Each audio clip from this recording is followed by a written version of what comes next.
कि ये कैसे उनकी जमीन है, लेकिन जिसकी चले गई वो बेचारा दर दर भटकता है और उसको इंसाफ भी नहीं मिलता है।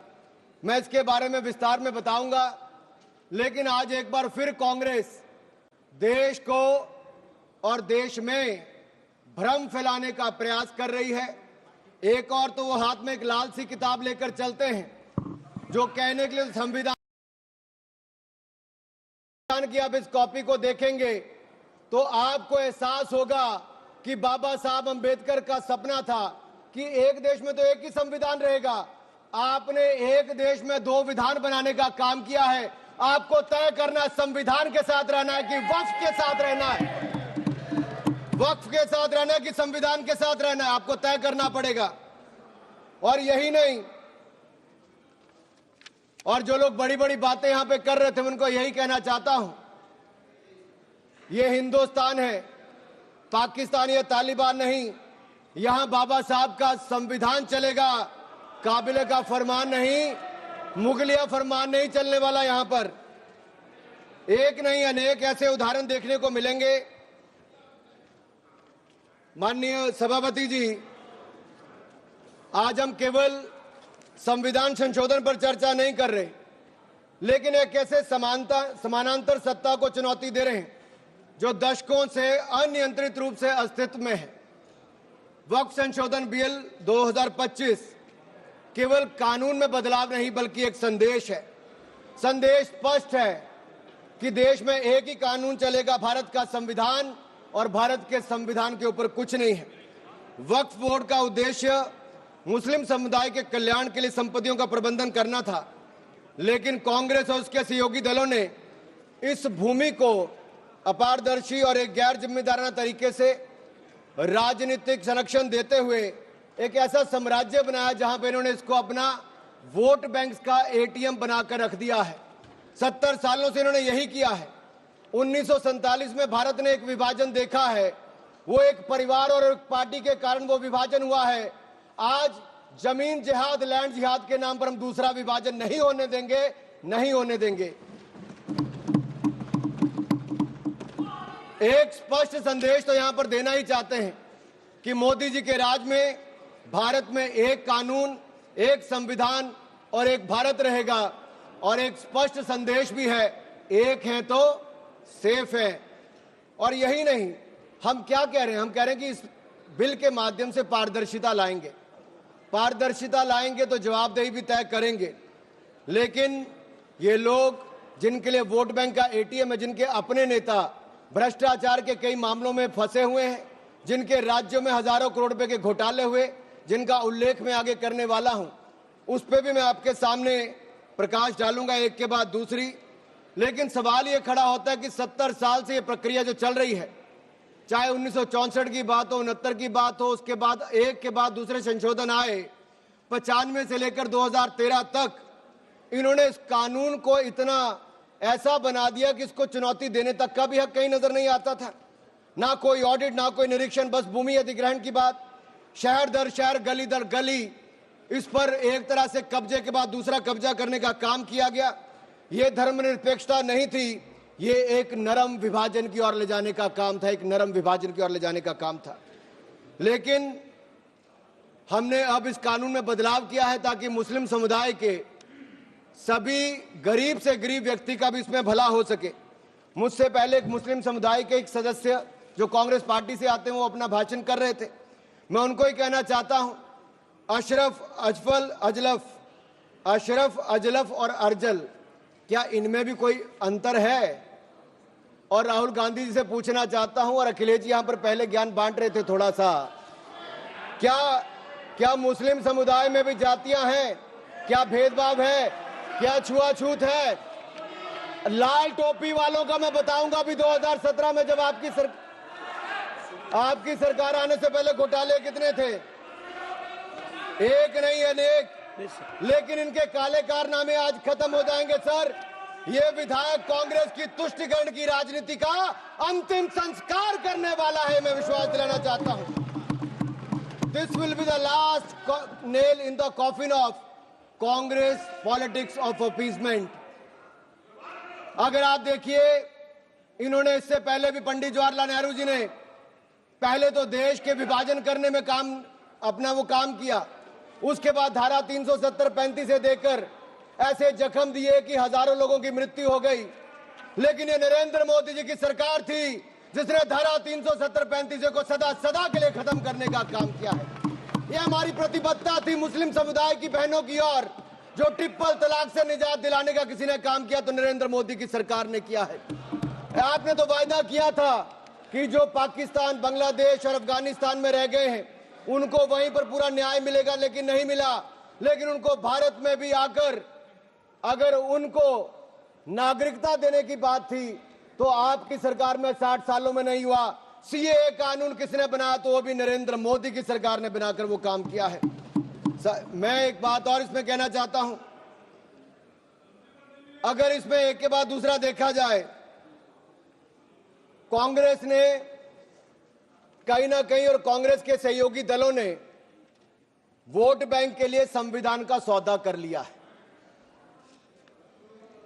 और ये सौदा ही किया है।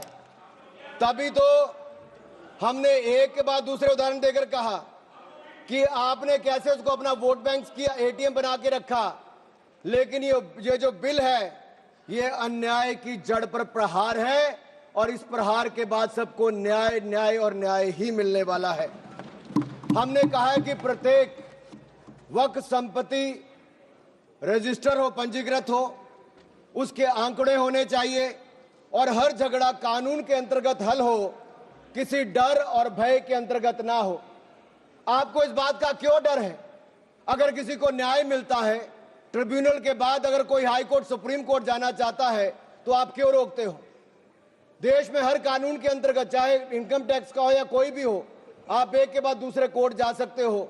लेकिन वक्फ में ये कानूनी रोक क्यों लगाकर रखी थी? ये बिल जो कहा गया किसी धर्म के खिलाफ, ये बिल किसी धर्म के खिलाफ नहीं है। यह बिल भ्रष्टाचार, धोखा और धार्मिक सामंतवाद के खिलाफ है और हम इसके खिलाफ रहेंगे। ये बात स्पष्ट है कि ये आस्था का विषय नहीं है। As long as prime minister Modi is the PM, the shops of appeasement will remain shut. This bill is not about Hindu versus Muslim. This is law versus lawlessness, constitution versus corruption, Bharat versus internal partition. और ये partition एक बार हो गया, अब आपके कारनामों के कारण बार बार नहीं होने देंगे। सर, मैं एक अंतर्राष्ट्रीय स्तर पे क्या परिस्थितियां वो थोड़ा बताना चाहता हूं। टर्की में 1923 के बाद 1924 में मिनिस्ट्री ऑफ वक्फ इसको एबॉलिश कर दिया गया और वहां पे जनरल डायरेक्टरेट ऑफ फाउंडेशन बना जो रेस्टोरेशन, मेंटेनेंस और यूटिलाइजेशन वक्फ प्रॉपर्टीज का करता है और ये इसके बाद इसको लोगों की भलाई के काम के लिए पैसा लगाता है। कुवैत में भी ministry of Waqf and Islamic affairs है। ये एसेट, मस्जिद, स्कूल, अस्पताल, इनका सबका देखरेख करता है और मॉडर्नाइजेशन के माध्यम से, टेक्नोलॉजी के माध्यम से इसका फायदा उठाते डिजिटलाइजेशन किया है।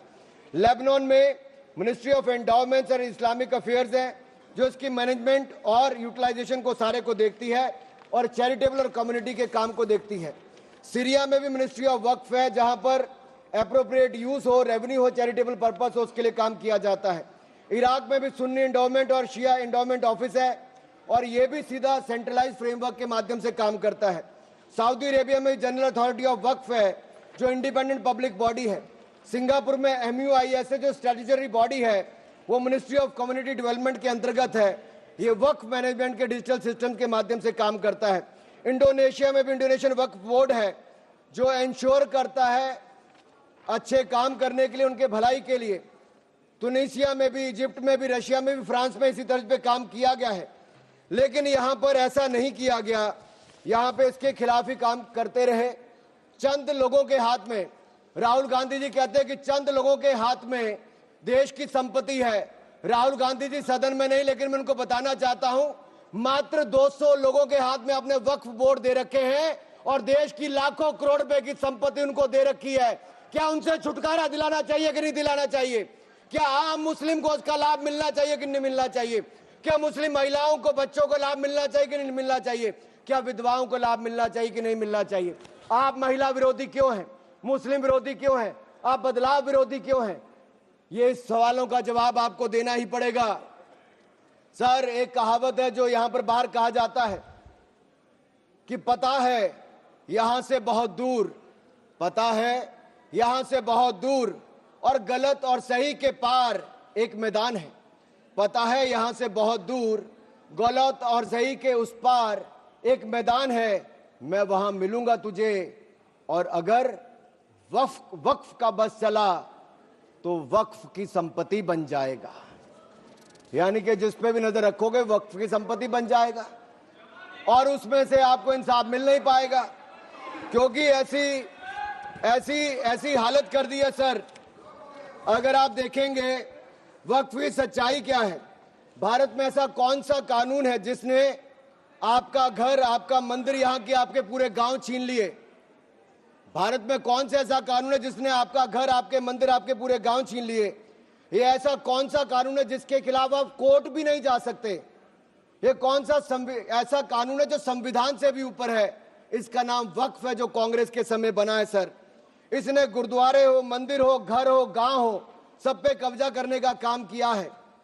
एक तुगलकी भी फरमान है सेक्शन 40, इसमें दान देने वाला किसी भी धर्म का हो सकता है, लेकिन देखभाल करने वाला मुसलमान ही होना चाहिए। ये मंदिर में तो ऐसा नहीं है। सरकारें मंदिर का, ये कर्नाटक की सरकार है कांग्रेस की, 450 करोड़ रुपया साल का आप इकट्ठा करते हैं, कहां खर्च करते हैं? कौन जवाब देता है उसका? एक एक रुपए का हिसाब आपको देना चाहिए था। क्या किसी मस्जिद का पैसा आपने लिया? क्या किसी वक्फ बोर्ड का पैसा आपने लिया? लेकिन कर्नाटक में जो घोटाले हुए सर, उसमें इनके राष्ट्रीय अध्यक्ष मल्लिकार्जुन खड़गे जी का नाम भी आता है, जहां पर क्या सर, यही नहीं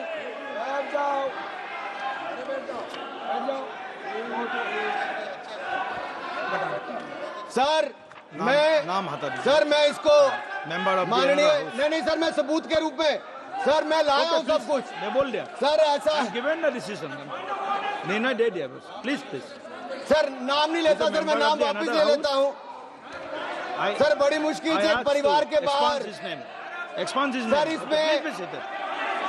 सर मैं टेबल कर देता हूं सर, मैं टेबल कर देता हूं सर। ये मैं टेबल कर देता हूं सर। सर, आपकी अनुमति हो तो मैं ऑथेंटिकेट करके टेबल कर देता हूं सर। जी नाम वापस ले लिया, एक मिनट वापस ले लिया।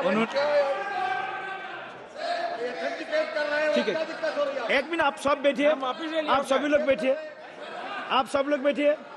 माननीय Venugopal ji please sir, we are कौन सा रूल में बोल रहा है? to sir, while a member is speaking to him of the sir हमने कैसे नहीं नो एक मिनट आप लोग मत बोलिए। माननीय वेणुगोपाल जी, हमने नाम एक्सपांस भी डिलीट भी कर दिया और उन्होंने भी वापस ले लिया। उसके बाद और क्या है? उसके बाद क्या है?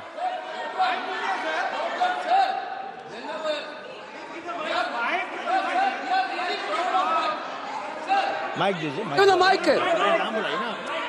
एक मिनट वेणुगोपाल जी बोलिए, आप वेणुगोपाल जी बोलिए। Please be seated, all members please seated. Sir, while he is speaking, he is totally misled the House. Not only misleading the House, he took the name of Honorable Leader of Opposition of Rajya Sabha here in a very bad way. We are really proud, sir, we are really proud of that.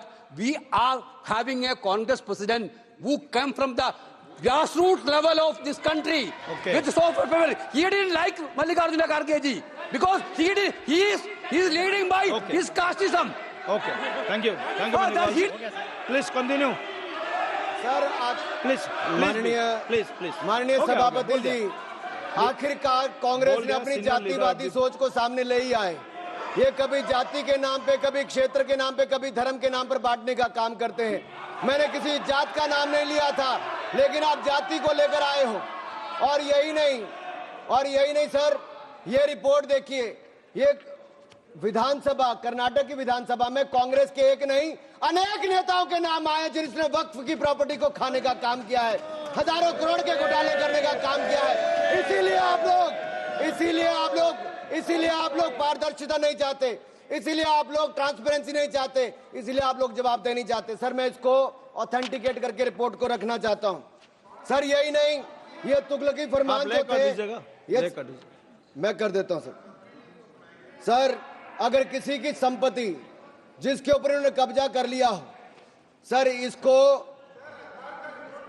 साबित करने से उनको वक्फ साबित नहीं करना sir. ये जिसकी property है बेचारा, उसको धक्के खाने पड़ते एक से जगह दूसरी जगह के लिए। सर ये आम व्यक्ति के लिए एक अभिशाप है। अगर सरकारी जमीन छीनी जा सकती है, गांव के गांव छीने जा सकते, तो आप कल्पना कीजिए आम इंसान की प्रॉपर्टी को कैसे किया जाएगा। सर नो ऑब्जेक्शन सर्टिफिकेट लेके जाना पड़ता है।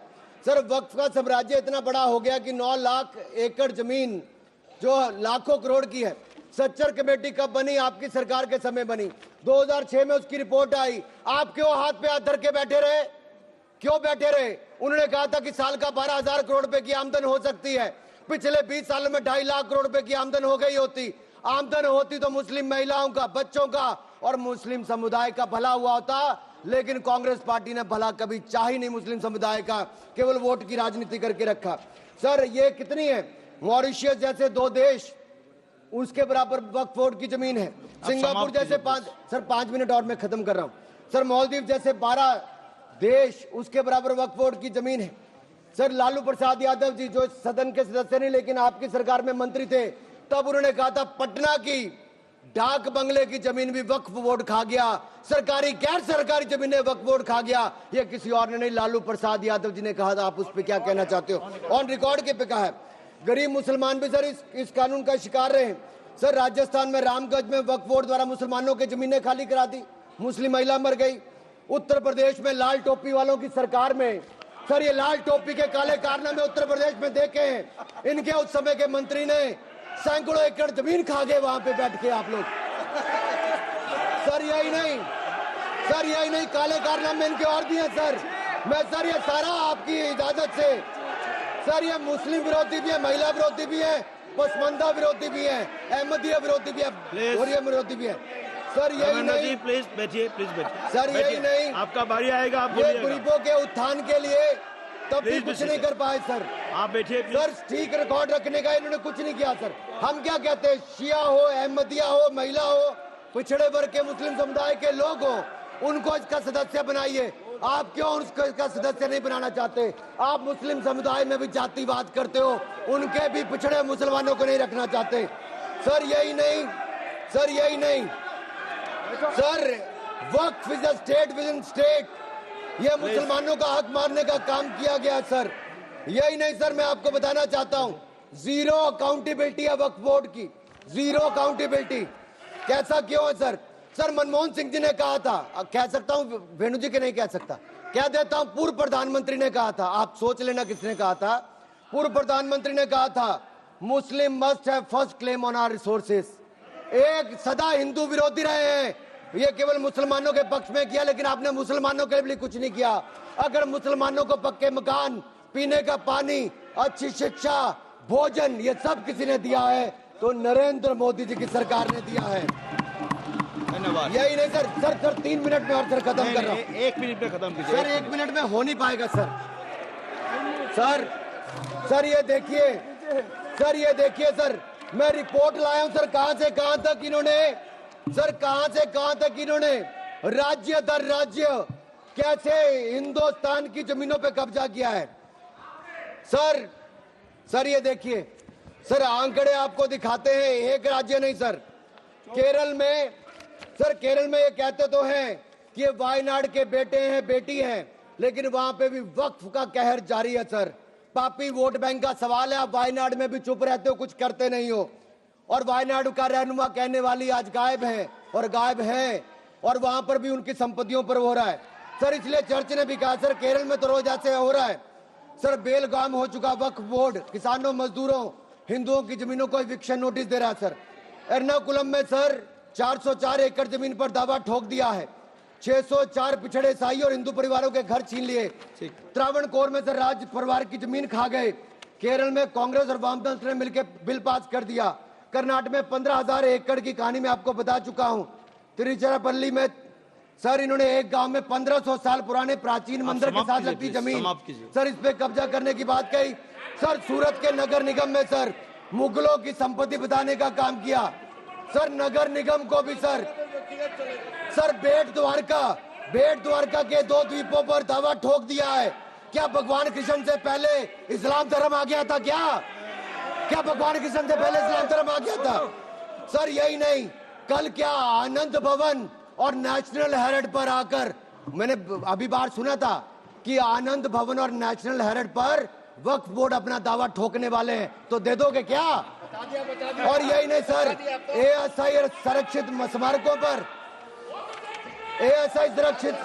पर भी सर यही नहीं सर, कर्नाटक में 53 ऐतिहासिक स्मारकों को वक्फ संपत्ति घोषित कर दिया है। मणिकांत ठाकुर सर जी, यही आप नहीं बैठिए, सर, प्लीज। हम्पी सर्कल में बैठिए। 6 ऐसा संरक्षित उसमें सर हासिल कर लिया। सर यही नहीं सर, एएसआई के 120 प्राचीन स्थानों पर भी इन्होंने ऐसा किया है।